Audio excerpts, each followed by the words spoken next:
There are words whispered from the void, words heard through the rotting mind of Ascension, who chose to die for his gods.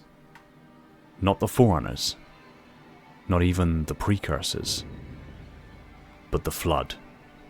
And through those words, we may have just heard the first prophecy of their return, a warning that the cycle is beginning anew, and that the Primordial, the ancient voice of the flood, is calling again.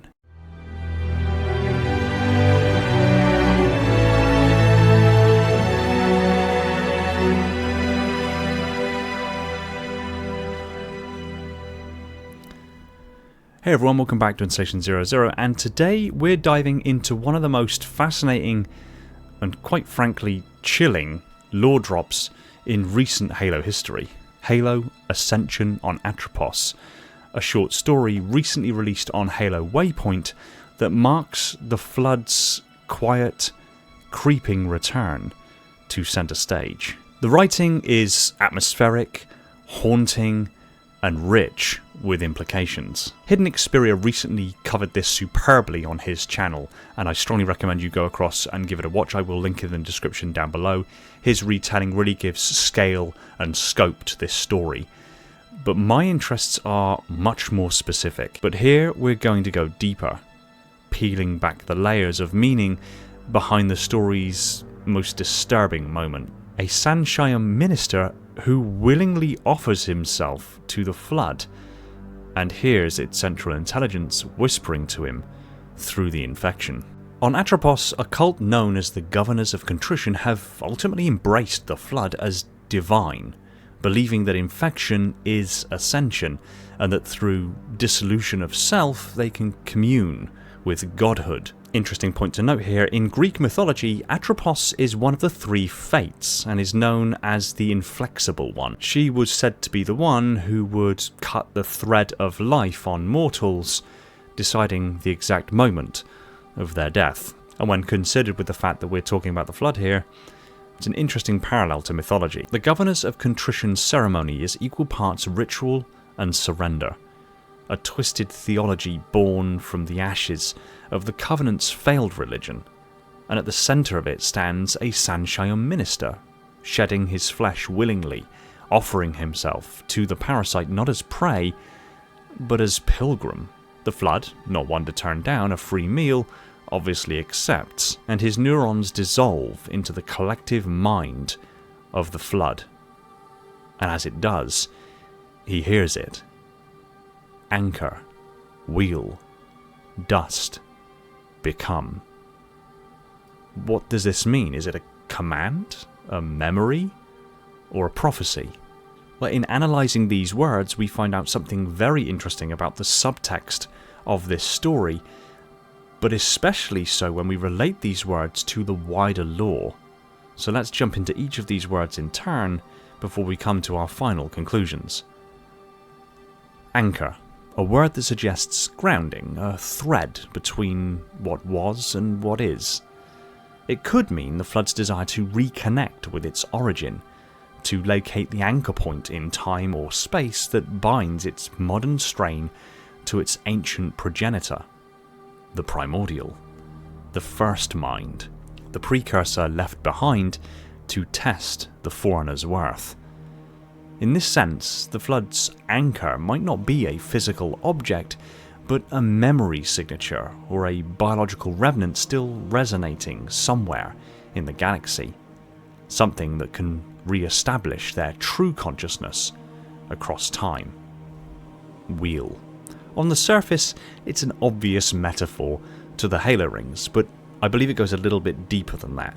The choice of word, wheel, not ring, is a deliberate choice. A wheel turns, it's a symbol of cycle, birth, death, decay, rebirth, an endless revolution of becoming.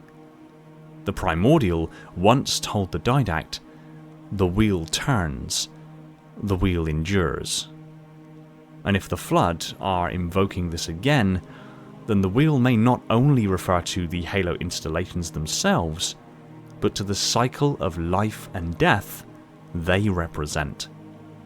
The Flood may be seeking to turn that wheel once more, to restart the cycle of infection, cleansing, and renewal on a universal scale.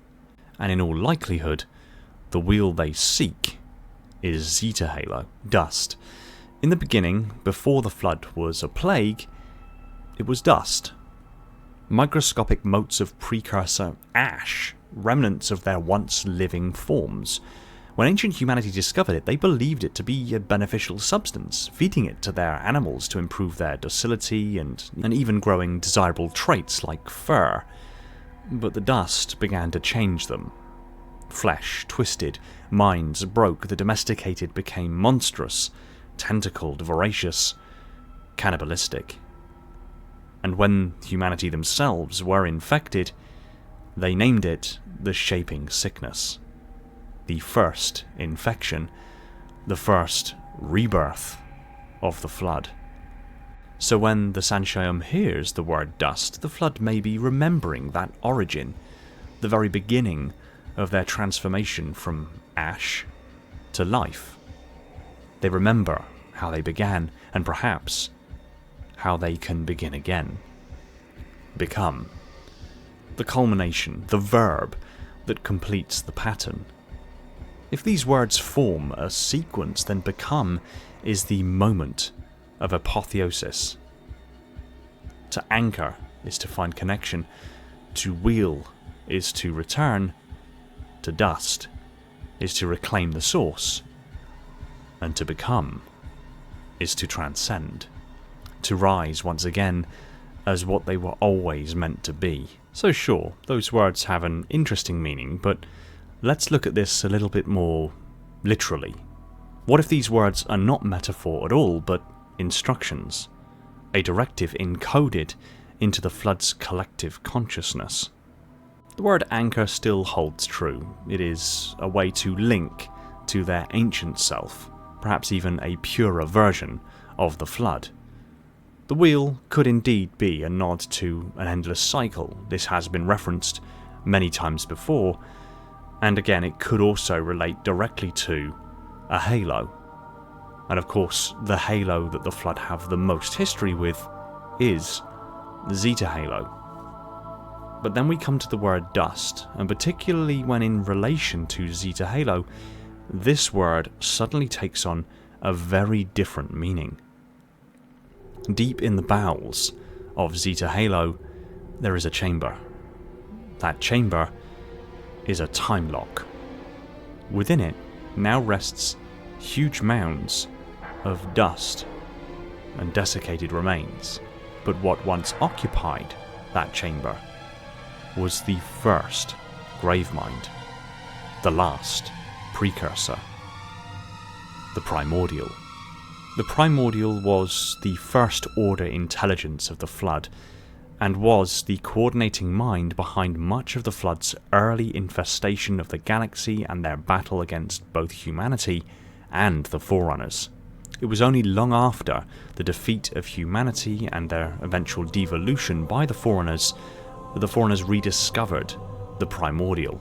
The Primordial was the entity that Mendicant Bias was tasked with conversing with, and ultimately the very same entity that caused it to betray its former makers. This singular intelligence represents the core threat of the Flood, and being so close to the precursors could even have been a more powerful and genetically purer incarnation of the Flood's collective intelligence. Its intelligence and coordination of the Flood would wreak havoc on the Forerunner military for decades to come, until eventually the Isodidact returned, seized control of Zeta Halo, shut down Mendicant Bias, and re-imprisoned and confronted the Primordial. The ensuing conversation between the Isodidact and the Primordial was short, and ended with the Isodidact activating the time-lock chamber the Primordial was held within, accelerating time, forcing the Primordial to experience billions of years of entropy in seconds. In front of the Isodidact's eyes, the Primordial's body aged, withered, fell apart and turned to desiccated remains and dust. An interesting thing to consider here is the alternate perspective. From the Primordial's perspective, it experienced billions of years where the enemy that entrapped it stood and watched as it decayed away. And in the 100,000 years that have elapsed since, that dust has remained within that time lock, undisturbed, unmoving, but holding all of the infinite potential that the dust that birthed the flood contained, waiting patiently for life and biological matter to reinitiate. When you consider the word dust in relation to Zeta Halo and the ties to the flood, the plan becomes clear. Anchor, the flood are seeking the link to their ancient self, the Primordial's remains. Wheel, the flood are seeking the specific halo that once imprisoned him, Zeta Halo. Dust, the remnants of the Primordial. They seek to reclaim the inert first order matter that remains in the time lock chamber. Become. Use living hosts as they did before to reinfuse that genetic pattern and resurrect the first mind. The flood aren't just evolving, they're remembering. And if this theory holds true, then Ascension on Atropos isn't just another horror vignette. It's the beginning of a prophecy. The flood's roadmap to rebirth. They're looking for the anchor. They're moving toward the wheel.